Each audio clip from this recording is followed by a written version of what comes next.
Baik adik-adik, ini kakak akan menjelaskan contoh soal penyebaran data, dimana sebelumnya penyebaran data itu ada 4 poin penting yang kita pelajari di jangkauan data. Di penyebaran data, yang pertama itu jangkauan data, yang kedua itu kuartil, yang ketiga itu jangkauan interkuartil, yang keempat itu simpangan kuartil atau semi interkuartil.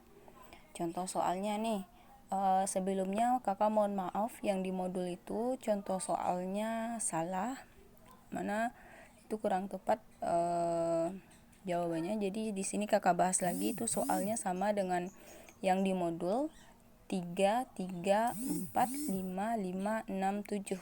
Jadi di sini tentukan jangkauan datanya. Jangkauan data itu, jadi langkah pertama itu kalau ada data, kalau dia soalnya mengenai kuartil, mengenai median, jadi langkah pertama kita itu urutkan datanya dulu dari yang terkecil. Kayak gini, urutkan. Karena dia udah urut, jadi 3, 3, 4, 5, 5, 6, 7 dia tetap. Kemudian kita tentukan berapa banyak datanya. Jadi angkanya ini ada 7, jadi datanya ada 7 data ya, ada 7 data.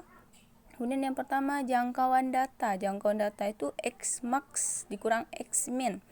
Kita tahu X itu adalah data, jadi data yang terbesar dikurang data yang terkecil. Data yang terbesarnya 7, yang terkecilnya 3, jadi 7 dikurang 3 itu 4. Jadi jangkauan datanya 4. Kemudian kita tentukan kuartil. Namanya ada kuartil bawah atau Q1, kemudian Q2 kuartil tengah atau nama lainnya median. Kuartil atas atau Q3. Yang pertama, ini datanya udah ada. Kemudian data ini kita, kalau dia pendek kayak gini, datanya kita beri nama data pertama. Ini yang di kakak lingkar ini data pertama, data kedua, data ketiga, data keempat, sampai data ketujuh kayak gitu. Langkah pertama itu kita tentukan Q2-nya dulu atau mediannya. Kalau kakak biasanya cara menentukan Q2-nya itu, karena Q2 itu kan membagi dua data itu dibagi duanya gitu. Jadi banyak datanya dibagi dua atau setengah dari banyak datanya. Banyak datanya ada 7 dibagi 2 itu hasilnya 3,5. Berarti 3,5 ke sebelah kiri, 3,5 ke sebelah kanan. Jadi kalau dia 3,5, kalau dia koma gini, kalau 3,5, maka Q2 atau median itu di data keempatnya. Coba lihat data keempatnya mana. Di sini ya kan angka 5 data keempatnya. Coba lihat ke kiri, sebelah kirinya ada 3 data ya kan, sebelah kanannya ada 3 data. Berarti kita betul.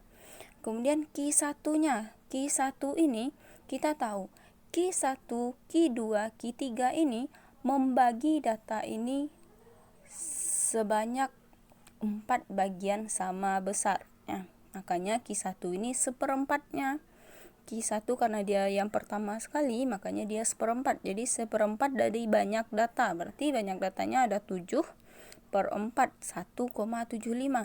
1,75 ini karena dia mendekati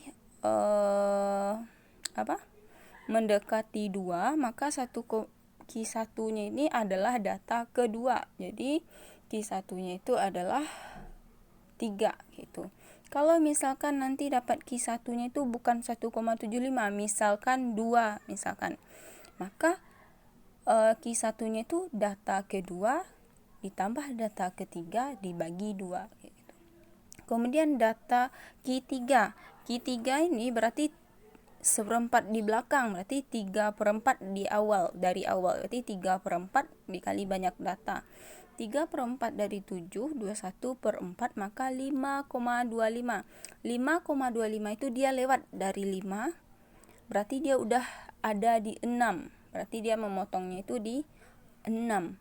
Berarti motongnya itu di 6, data ke-6. Data ke-6 itu Q3-nya sama dengan 6. Kemudian jangkauan interkuartil, kita tahu jangkauan interkuartil itu adalah Q3 dikurang Q1, dimana tadi Q3 kita dapatkan 6 dikurang 3 sama dengan 3. Kemudian simpangan kuartil atau semi interkuartil itu setengah dari Q3 dikurang Q1, maka setengah dari 3. Jadi hasilnya 1,5 kayak gitu.